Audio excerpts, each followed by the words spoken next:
તો સુરતમાં નવા એરપોર્ટ ટર્મિનલનું વડાપ્રધાન મોદીએ ખાતમુહૂર્ત કર્યું। 458 કરોડ રૂપિયાના ખર્ચે નવા એરપોર્ટનું ટર્મિનલ બનશે। સંબોધન કરતા વડાપ્રધાન મોદીએ કહ્યું કે સુરત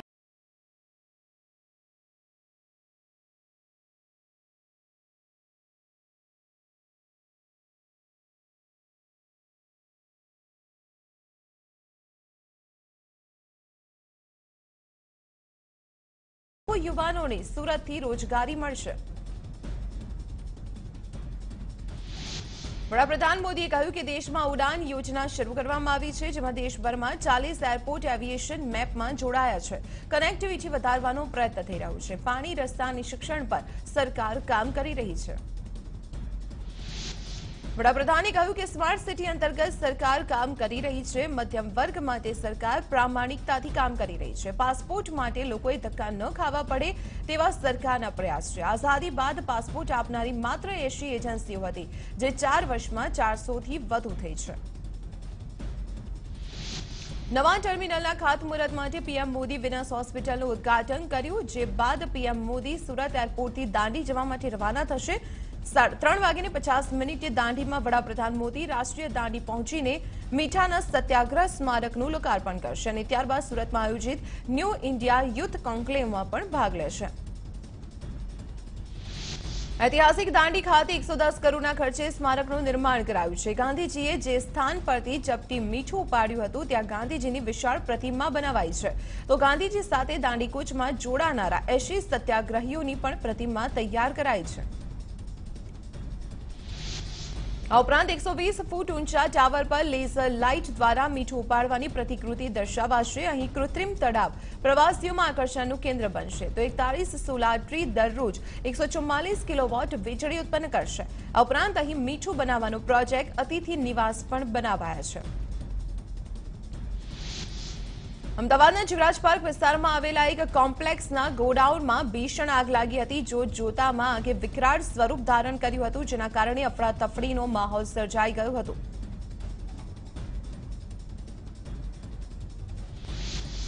અંકલેશ્વરની વાલિયા ચોકડી પાસે લક્ઝરી બસને અકસ્માત નડતા એક મહિલાનું મૃત્યુ થઈ ગયું, તો 10થી વધુ મુસાફર ઇજાગ્રસ્ત થયા। બસ પલટી જતા અકસ્માત સર્જાયો। ઇજાગ્રસ્તો ભરૂચ અને અંકલેશ્વરની હોસ્પિટલમાં સારવાર હેઠળ છે। આગને કાબૂમાં લેવા માટે ફાયર બ્રિગેડની 10 ગાડીઓ ઘટના સ્થળે પહોંચી અને ભારે જહેમત બાદ આગને કાબૂમાં લીધી। આસપાસની દુકાનમાં પણ આગ પ્રસરી જતા તેમજ પવનના કારણે આગને કાબૂમાં લેવામાં મુશ્કેલી સર્જાઈ હતી। અમદાવાદના જીવરાજ પાર્ક પાસે આવેલા એક કોમ્પ્લેક્સમાં લાગેલી ભીષણ આગ લાગવાથી આ ઘટનામાં 16 બાળકો ફસાઈ ગયા હતા। ટ્યુશન ક્લાસીસમાં બાળકો ફસાતા સ્થાનિકોની મદદથી બાળકોને સુરક્ષિત બહાર કાઢવામાં આવ્યા હતા। અમદાવાદના ગુરુકુલ વિસ્તારમાં નૈના ફ્લેટના 4થા માળની પેરાફિટ તૂટી પડી। સદનસીબે કોઈ જાનહાનિ નથી થઈ, પરંતુ વાહનોને નુકસાન થયું હતું। દાહોદમાં દેવગઢ બારિયાના ધાનપુરના પીપેરો ખાતે 1.5 માસની બાળકીની હત્યા મામલે પોલીસે આરોપી દાદાની ધરપકડ કરી છે। આરોપી શંકર મેડાને ધાનપુર પોલીસે ઝડપી પાડ્યો। શારીરિક ખોળખાપણવાળી બાળકીનો જન્મ થતા દાદાએ જ તેની હત્યા કરી। બનાસકાંઠામાં વાવ પંથકમાં કેનાલોમાં ગાબડા પડવાનો સિલસિલો યથાવત છે। વાવના ભાખરી ગામ પાસે કેનાલમાં ગાબડું પડ્યું, જેના કારણે ખેતરોમાં પાણી ફરી વળ્યા। વારંવાર કેનાલમાં ગાબડા પડવાની ઘટનાથી ખેડૂતોમાં રોષ છે। ભરૂચ જિલ્લા કોંગ્રેસ દ્વારા નર્મદા બચાવો પદયાત્રા કાઢવામાં આવી। કોંગ્રેસે માંગ કરી છે કે સરદાર સરોવર નર્મદા ડેમમાંથી નદીમાં પાણી છોડવામાં આવે। 7 કિલોમીટર સુધીની પદયાત્રામાં માછીમારો પણ જોડાયા હતા। અંકલેશ્વરના સારંગપુર ગામે બાપુનગરમાં જુગાર રમતા 8 શખ્સ ઝડપાઈ ગયા। જુગારીઓ પાસેથી ₹9,22,000 રૂપિયાનો મુદ્દામાલ જપ્ત કરાયો। પોલીસે બાતમીના આધારે રેડ પાડી। બાંદ્રા ઝાંસી સુપરફાસ્ટ એક્સપ્રેસ ટ્રેનને ભરૂચ રેલવે સ્ટેશન પર સ્ટોપેજ અપાયું। ભરૂચના સાંસદ મનસુખ વસાવા સહિતના આગેવાનોએ લીલી ઝંડી બતાવી ટ્રેનનું પ્રસ્થાન કરાવ્યું। રાજકોટ મહાનગરપાલિકાનું વર્ષ 2019-20 2,057.42 કરોડનું બજેટ રજૂ કરવામાં આવ્યું। અંડરપાસ, ઓવરબ્રિજ અને 2 કોમ્યુનિટી હોલનો બજેટમાં સમાવેશ કરવામાં આવ્યો। 1,064 કરોડ રૂપિયા આવાસ યોજના પાછળ ખર્ચ કરવામાં આવશે। તો 90 આંગણવાડી 90 મોડેલ સ્કૂલ બનાવવામાં આવશે તો 25 લાખથી વધુ કિંમતના વાહનો પર 4% વેરો લગાવવામાં આવ્યો છે। સાયકલિસ્ટને પ્રોત્સાહન મળે તે માટે પ્રથમ વખત સાયકલ ખરીદ પર 1000 રૂપિયાની સબસિડી આપવામાં આવશે। રાજકોટમાં 200 ઇલેક્ટ્રિક બસ, 100 ઈ-રિક્ષા દોડશે। 350 કરોડના ખર્ચે સ્પોર્ટ્સ રેનાનું આયોજન કરવામાં આવશે તો 458 કરોડના ખર્ચે 39 કિલોમીટરનો BRTS રૂટ તૈયાર કરવામાં આવશે।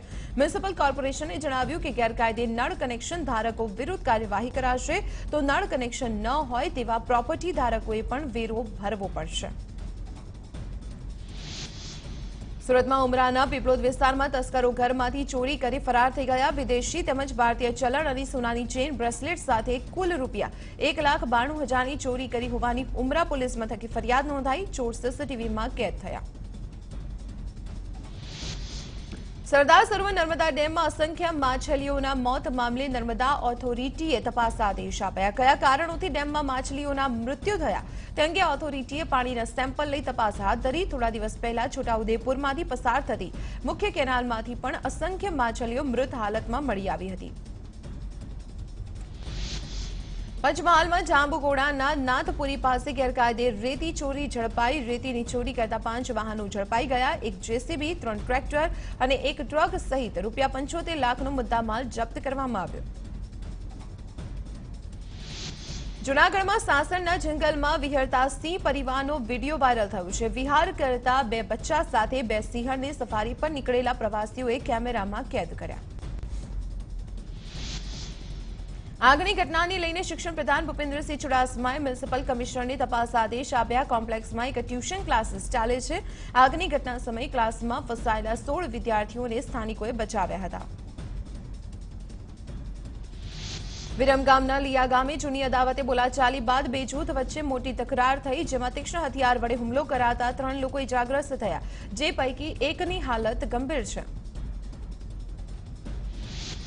દાહોદ તાલુકાના કોઈ ગામમાં ચોરીને ઝડપી પાડી લોકો દ્વારા માર મારવામાં આવતા હોય તેવો એક વિડીયો વાયરલ થયો। ગામના એક મકાનમાં ચોરી કરવાના ઈરાદે મકાનનું તાળું તોડી અંદર ઘૂસેલા ચોરને લોકોએ ઝડપી પાડ્યો અને માર માર્યો।